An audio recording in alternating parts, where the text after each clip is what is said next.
안녕하십니까. 안근모의 휙서비스입니다. 지난달 미국의 소비자 물가지수 인플레이션이 39년 반 만에 최고치로 뛰어 올랐습니다. 하지만 주가는 오르고 금리는 달러와 함께 떨어졌습니다. 지난 11월 미국의 소비자 물가지수는 1년 전에 비해서 6.8% 올랐습니다. 지난 1982년 6월 이후로 이처럼 물가가 많이 올랐던 적이 없었습니다. 한 달 전에 비해서는 물가가 0.8% 상승했습니다. 시장에서는 0.7% 상승을 예상했는데 실제로는 0.78%로 약간 더 높게 거의 비슷하게 나왔습니다. 한 달 전에 있었던 10월 물가 발표 때보다는 나았습니다. 그때는 0.6%를 예상했는데 실제로는 0.94%가 나왔죠. 아주 쇼킹한 경험이었습니다. 물가 상승 속도가 10월보다는 좀 낮아졌다는 점도 위안이 됐습니다. 바이든 대통령 말대로 12월에는 더 낮아지겠죠.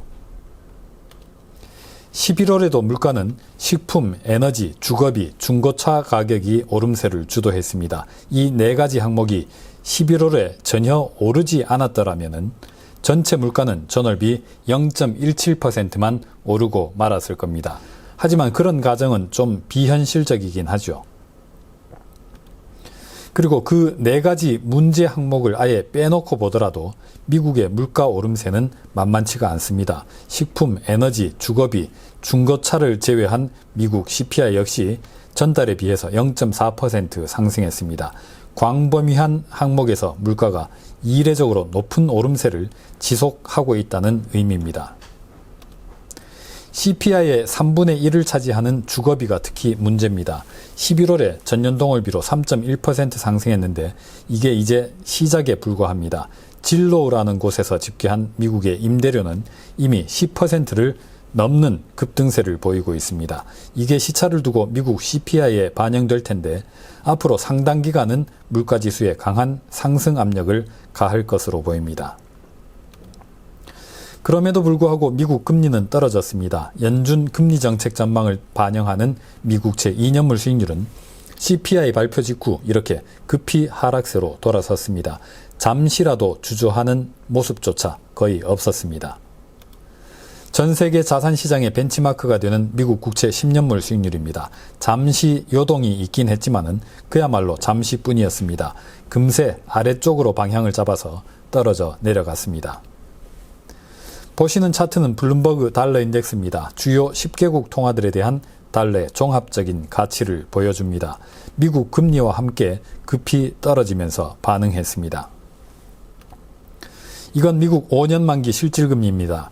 물가 연동 국채 팁스 5년물의 수익률입니다. CPI 발표 직후 반응이 좀 혼란스러웠습니다. 급하게 뚝 떨어졌다가 다시 급하게 반등했다가 이후에 다시 하락세로 반전해서 거래를 마쳤습니다. 연준이 긴축을 예상보다 더 빡세게 해야 할 것 같지는 않다는 반응입니다. 국채시장의 5년 기대 인플레이션, 브레이크 이븐 레이트도 제법 격하게 움직였습니다. CPI 발표 직후 뚝 떨어졌다가 낙폭을 제법 줄여서 거래를 마쳤습니다.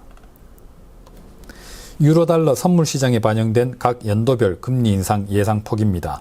내년에 금리를 80bp, 3차례 올리고 그 다음 2023년에도 67bp, 거의 3차례 인상하고 나면은 2024년에는 더 이상 올릴 게 없을 것이다. 그런 프라이싱에 큰 변화가 없었습니다. 주식시장이든 채권시장이든 재료를 가급적이면은 좋게 받아들이려는 경향을 보이고 있습니다.